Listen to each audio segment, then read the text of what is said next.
In what is no doubt its final stop, the original Darksiders returns, this time on Nintendo Switch. And if you haven't played it, Darksiders is a wonderful action game in the style of The Legend of Zelda or Legacy of Kain Soul Reaver with its own post-apocalyptic trimmings. There are loads of puzzles, dungeons, combat, and more packed in here, and of the 3 games in the Darksiders series, the first one remains my favorite. So how does it fare on Switch? After all, Darksiders doesn't really have the best track record when it comes to technical performance. Can you expect smooth performance in this version? And how do the visuals hold up compared to the original release and the other versions of the remaster? Let's find out.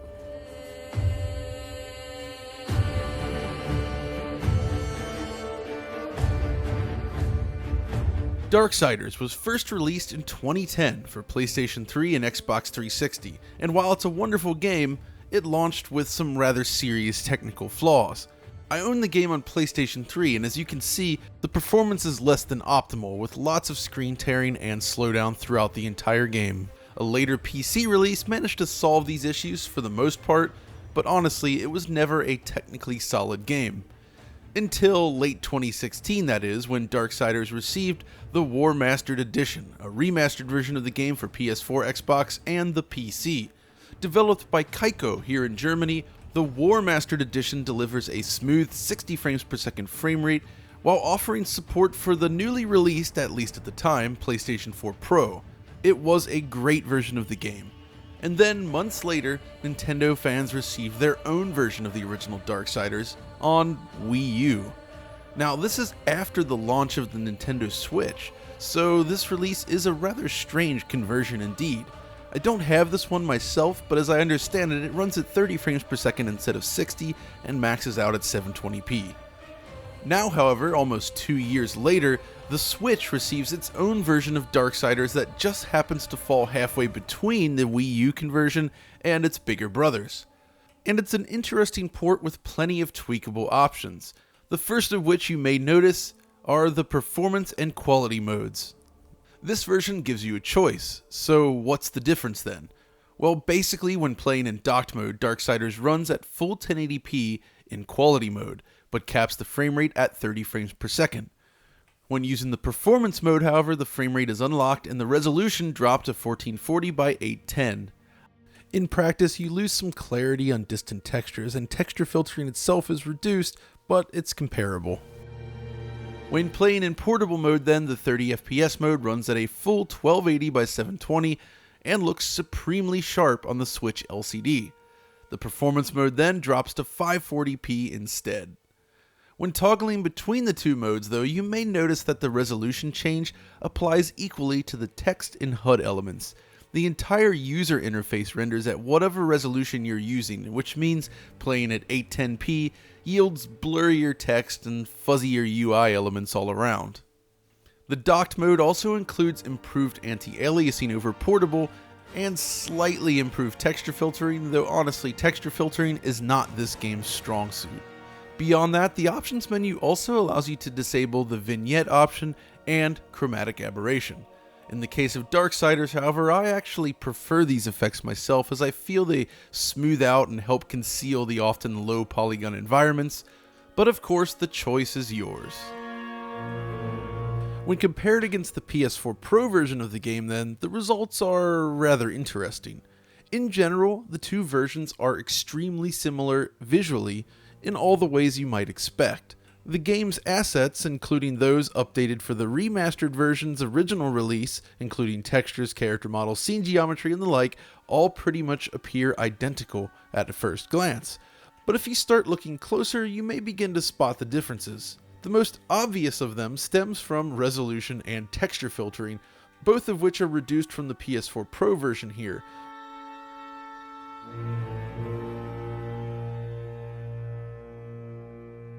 But I also feel that the Switch version has a slightly washed out appearance that differs from the PS4 version. This is most evident here. This gaping stone figure exhibits a subtle blue lighting on PlayStation 4 that is seemingly absent in the Switch version. And if we swap over to the PS3 version, it's clear that the PS4 version is more faithful to the original as well. Now the PS3 version obviously lacks the remastered textures, but the lighting is what differs most on Switch. It's not something you would necessarily notice under normal gameplay conditions, mind you, and it's something I didn't pick up on until doing these side-by-side comparisons, but when you do just that, the differences are revealing. Yet despite this, the game still looks better overall than the 2010 original, and features the remastered assets throughout. That means sharper textures all around, and other subtle improvements. Loading times are also extremely quick on the Switch, and more importantly, once you get past the initial loading screen from the main menu, the rest of the game plays out seamlessly. The game relies on data streaming to allow you to run between all the different areas without staring at load screens. The seamlessness of the world adds a lot to the game experience, I feel. But it's perhaps the performance where things become most interesting. With both quality and performance modes available in docked and portable, we have a fair few number of options to examine here. So let's start with the game's performance mode, running while docked. Here, Darksiders targets 60 frames per second, and by and large, it does manage to reach this target. This first test here takes place during one of the first boss fights in the game. It's a relatively standard battle, but you can see that the frame rate tends to drop into the upper 50s or so at points during the battle. It can start to dip a little more, however, when the screen fills up with alpha particles and effects. The combat in this section, for instance, hangs below 60 FPS for an extended period of time until the screen is clear of these enemies.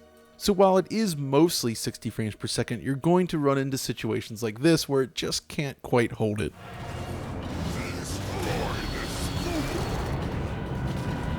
While simply running around the map, however, the average level of performance is nearly perfect. For this test, we're looking here at the game running on both PS4 Pro and Nintendo Switch.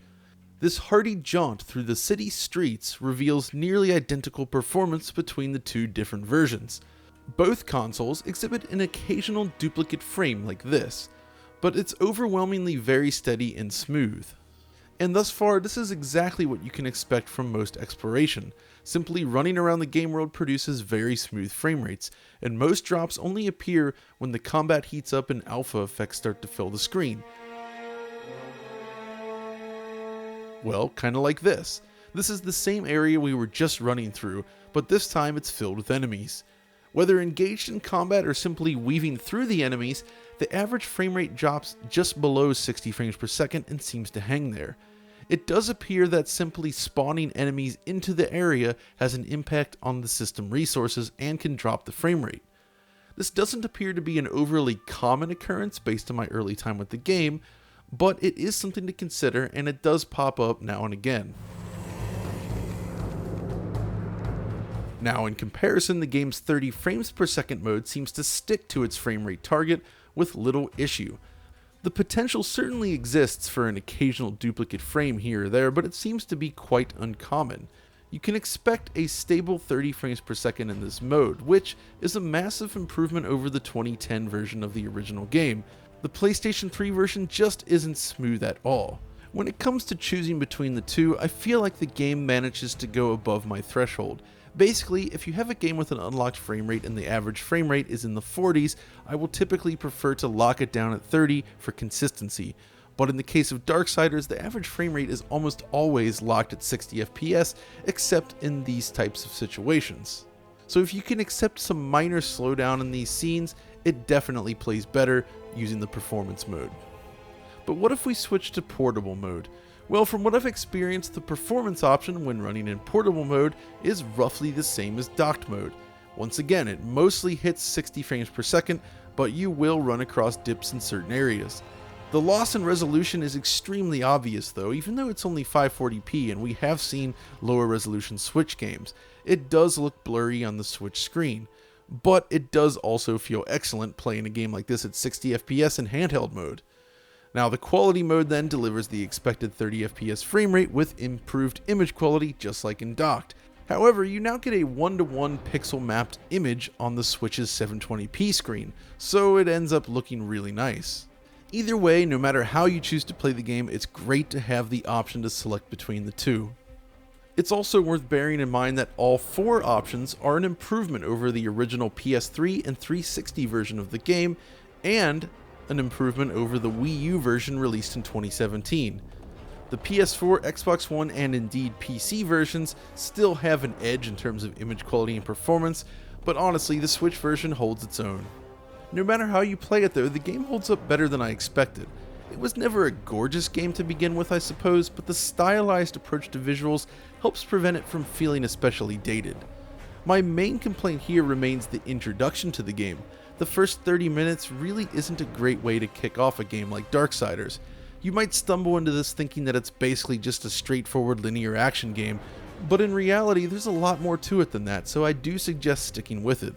So it's a great game, and it runs nicely on the Switch. It isn't the best version of Darksiders by any means, but it's surprisingly close to matching its bigger brothers. The fact that it's so much better than the previous generation versions make this worthy of the Warmastered name, certainly more so than the Wii U version at least. If you haven't played Darksiders then, give this one a shot. It's a great Zelda-like game and it works beautifully on Switch. It's a proper single-player experience packed full of content. But that's all for now. If you enjoyed this video, as always, be sure to let us know by liking, subscribing, ringing the notification bell to help out the channel, and follow us over on Twitter. And until next time, this is John, signing off.